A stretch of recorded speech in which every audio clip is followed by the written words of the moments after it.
There's a couple of features of the Kia Stinger GTS model. The drive mode selector is here, so if you toggle through it right or left, you're going to see it change from custom, sport, right, comfort, eco, smart.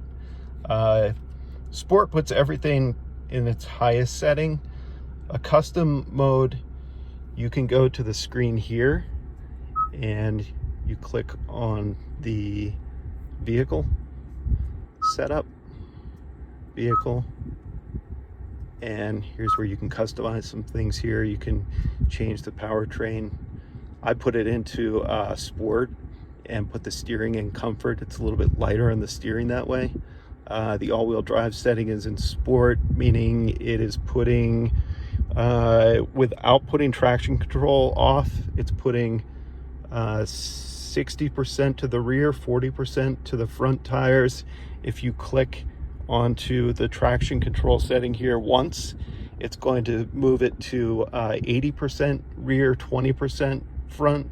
And if you hold it for a few seconds, you'll hear a ding, and both the traction control and the stability control will come off, and that puts 100% of the power to the wheels. When you're driving it like that, you can feel a difference just in the way that it drives. And obviously you got to be careful with the back end getting out, because it will definitely get out on you. Even though this has Pilot Cup Sport tires, which are really sticky, you can pretty easily get that back end out, so I'd be careful with that. And I don't want to have to charge you too for it if we have too much wear on the tire. But have fun with it, just be careful. And those are expensive tires, so I would hate to have to do that. They're like $450 a piece. So back to here in the custom settings, you can change this up.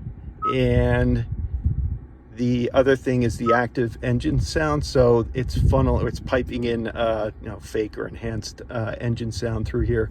I like it at normal, but you can toggle through these and you can just figure out what you like. Coasting, I wouldn't even go with that. That's just coasting for conserving fuel.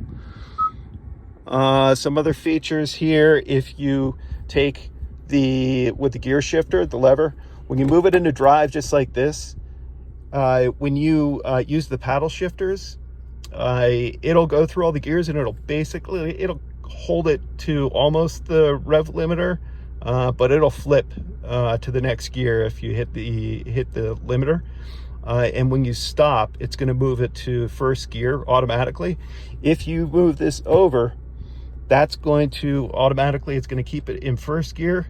You got to put it into first gear. It's not going to move out of first gear, and all the revs are going to it's going to hit the rev limiter, and it won't switch to the next gear. You have to switch it. To move it back, like if you just want to get out of having to switch your own gears, just push it back over and it'll just move back to driving. You can operate like a normal manual or normal automatic. That's about it.